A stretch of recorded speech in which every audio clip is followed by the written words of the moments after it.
अब की बार। मजहब विरोधी ये सरकार, मजहब विरोधी ये सरकार नहीं चलेगी अब की बार। नहीं चलेगी अब की बार। संविधान पर करे ये वार, संविधान पे करे वार, नहीं चलेगी अब की बार। नहीं चलेगी अब की बार। दंगे कराती ये सरकार, दंगे कराती ये सरकार नहीं चलेगी अब की बार। नहीं चलेगी अब की बार। रेपिस्टों की ये सरकार, रेपिस्टों की ये सरकार नहीं चलेगी अब की बार। नहीं चलेगी अब की बार। भाईचारे वार, नहीं चलेगी अब की बार। नहीं चलेगी अब की बार। दंगे कराती ये सरकार, दंगे कराती ये सरकार नहीं चलेगी अब की बार। नहीं चलेगी अब की बार। आवाज बंद करो, आवाज दो। अरे सीएम बोम्मई निप्पल की सरकार हो बर्बाद, हो बर्बाद, हो बर्बाद, अरे सीएम बोम्मई निप्पल की सरकार हो बर्बाद, हो बर्बाद, हो बर्बाद, अरे बीजेपी गवर्नमेंट हो बर्बाद, हो बर्बाद, हो बर्बाद। अरे यूपी के नक्शे कदम पर चलना बंद करो, बंद करो, बंद करो, अरे यूपी के सीएम मदारी के नक्शे कदम पर चलना बंद करो, बंद करो, बंद करो। अरे बीजेपी होश में आओ, होश में आओ, होश में आओ, अरे बीजेपी होश में आओ, होश में आओ, होश में आओ, अरे सीएम बोम्मई होश में आओ, होश में आओ, होश में आओ, अरे सीएम बोम्मई होश में आओ, होश में आओ, होश में आओ। अरे एंटी कन्वर्जन बिल वापस लेना होगा, लेना होगा, लेना होगा, अरे एंटी कन्वर्जन बिल वापस लेना होगा, लेना होगा, लेना होगा, वरना तुमको जाना होगा, जाना होगा, जाना होगा, वरना तुमको जाना होगा। जाना होगा, जाना होगा। देशद्रोही ये सरकार, देशद्रोही ये सरकार नहीं चलेगी अब की बार। नहीं चलेगी अब की बार। मजहब विरोधी ये जो सरकार है, जो बीजेपी कर्नाटका सरकार है, ये उत्तर प्रदेश के जो मदारी सीएम है उसके इशारे पर नाचने की पूरी पूरी कोशिश कर रही है। ये जो सीएम बोम्मई है, आए दिन कर्नाटका के अंदर 8 से 10 जगह पर चर्चों पर हमला हुआ जब ये लोग खामोश थे, मस्जिदों पर हमला हुआ जब ये खामोश हैं, और उसके बाद दलितों को यहाँ पर पुलिस स्टेशन में पेशाब पिलाया जा रहा है, उस वक्त ये खामोश हैं। लेकिन ये कहते हैं कि फोर्सफुली यहाँ पर रिलीजन कन्वर्जेशन चल रहा है बोलकर, जबकि निप्पल आप लगा कर क्या सो गए थे क्या सीएम बोम्मई? ये हमारा सवाल है आपसे। ये जो सरकार है ये निप्पल की सरकार है। जब कभी यहाँ पर दलितों पर, मुसलमानों पर, क्रिश्चियनों पर हमले होते हैं, ये निप्पल लगाकर मुंह को खामोश बैठती है ये सरकार। अब बोले तो रिलीजन जो एंटी कन्वर्जेशन बिल लेकर आए हैं, यहाँ पर ये कहते हैं कि फोर्सफुली किसी को भी आप नहीं कर सकते, जबकि कॉन्स्टिट्यूशन ऑफ इंडिया में आर्टिकल नंबर 25 में ऑलरेडी इसके बारे में कहा गया है कि आपको फ्रीडम ऑफ रिलीजन दिया गया है, जहां पर आप प्रोपोगेट कर सकते हैं, आप उसके बारे में बात कर सकते हैं, लेकिन आप किसी को फोर्स नहीं कर सकते। और हम इनसे जब सवाल करते हैं कि ये कानून लाने की जरूरत क्या थी, तो तब ये हमसे पूछते हैं कि ये जो बहुत सारे फोर्सफुल जो कन्वर्जन हो रहे हैं, ये हमारे पास रिपोर्ट्स है, इसकी वजह से हम इसको बिल लाए हैं। हम इनसे पूछना चाहते हैं, इंडियन पेनल कोड क्या अचार डालने के लिए रखे हैं आप? इंडियन पेनल कोड में 7 ऐसे कानून हैं जिसके तहत आप किसी को भी फोर्सफुली आप कन्वर्ट नहीं कर सकते। ऑलरेडी इंडियन पेनल कोड में है, उसके बाद फिर नया कानून लाने की जरूरत क्या थी? तो इससे ये मालूम होता है आपके पास कोई एजेंडा नहीं है, आपके पास कोई काम नहीं है। आप सिर्फ हिंदू मुसलमानों को, दलितों को, क्रिश्चियनों को, लिंगायतों को, इनको आपस में लड़ाकर अपनी राजनीति चमकाना चाहते हैं, दूसरा कुछ नहीं। बीजेपी के पास कोई एजेंडा नहीं है। कोई आए दिन, हर असेंबली में, हर सेशन में एक नया बिल। वो बिल का काम क्या बोले तो सिर्फ दलितों को टारगेट, क्रिश्चियनों को टारगेट, मुसलमानों को टारगेट, किसानों को टारगेट, यही इनका एजेंडा है। तो इसका पर्दाफाश करना बहुत जरूरी है। इसीलिए एसडीपीआई पूरे कर्नाटक भर में एहतजाज कर रही है। हम ये सरकार से यही कहते हैं, हम आपको चैलेंज करते हैं और आपको डिमांड करते हैं कि इस बिल को वापस लेना जरूरी है। अगर आप वापस नहीं लेंगे, ये जो सिर्फ प्रोटेस्ट आज जो दिख रहा है, इसके बाद बहुत बड़ा प्रोटेस्ट होगा। ये टोटली इंडियन कॉन्स्टिट्यूशन के फंडामेंटल राइट्स को खत्म करने की कोशिश है। दूसरा कुछ नहीं है। और इसके अंदर हमारे दलित भाइयों को समझना है, दलित भाइयों को इन्होंने कहा है कि हम दलित भाई पागल हैं, कमजोर हैं, ये इस बिल में कहा गया है।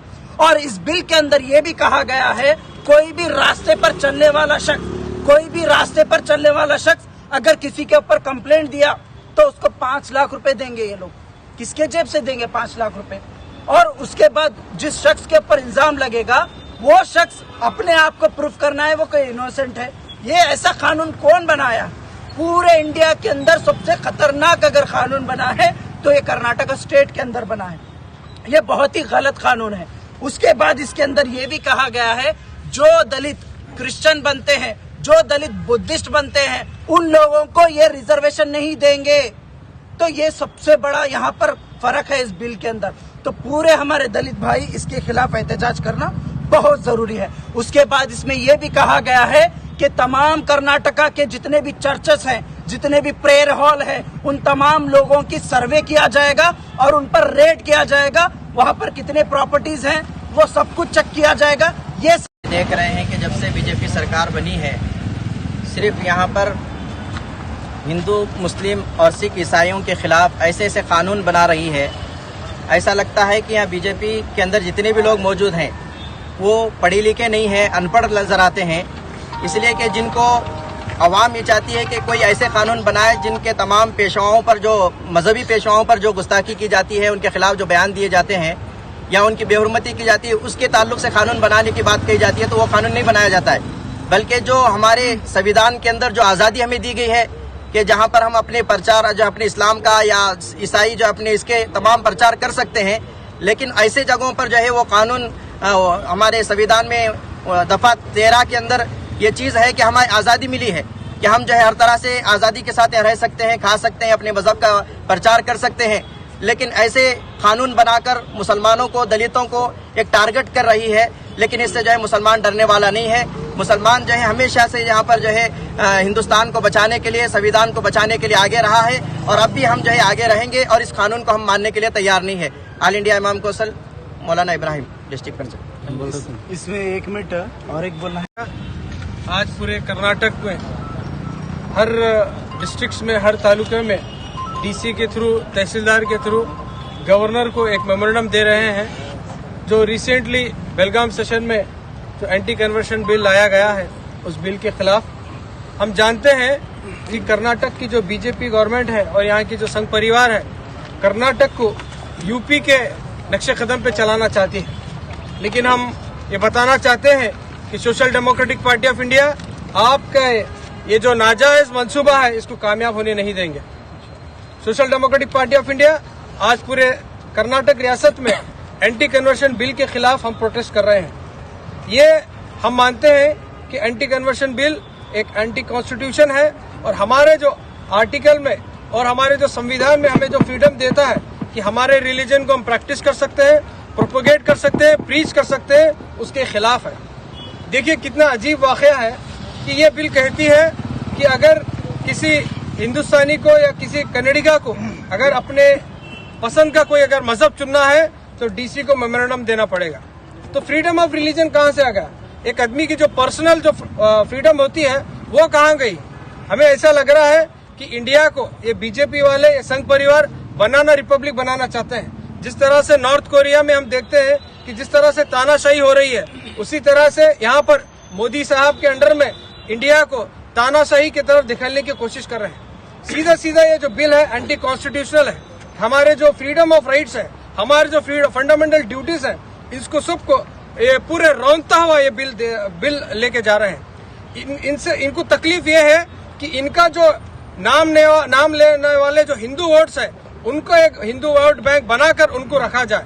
वो बेचारे हिंदुओं को उन पर काली पट्टी डालकर उनको हिंदू बोलकर, वो जो गरीब हिंदू है, वो जो ओबीसीज है, वो जो दलित है, जो अपने मन से, अपने एजुकेशन के हिसाब से, अपने पसंद के हिसाब से कौन सा भी मजहब जा सकते हैं, उसको जाने का रोक रखा है। और खासकर बिल में क्या मेंशन करते हैं कि एससी एसटी को अगर करेंगे तो ज्यादा जुर्म देना पड़ेगा और उनके लिए 10 साल की सजा है। इसका मतलब क्या है कि एससी एसटी के पास कम अक्ल होती है और यहाँ पर दलितों के ऊपर भी ये जो ओबीसीज है उनके पास जो रीजनिंग पावर है, उनके पास जो एनालिटिकल पावर है, जो अपने से जो जानने की और पहचानने की ताकत कम होती है, ये बोलना चाहते हैं लोग। तो हमारा social democratic party of India का आज के इस प्रोटेस्ट से यही एक कर्नाटका स्टेट गवर्नमेंट को ये थ्रू गवर्नर को यही मेमोरेंडम दिया जा रहा है कि ये बिल को पास ना किया जाए। अगर ये बिल पास होकर अगर एक्ट हो गया तो आने वाले दिनों में एसडीपीआई पीआईएल के जरिए से कोर्ट में जाकर इसके ऊपर लीगल एक्शन लेगी।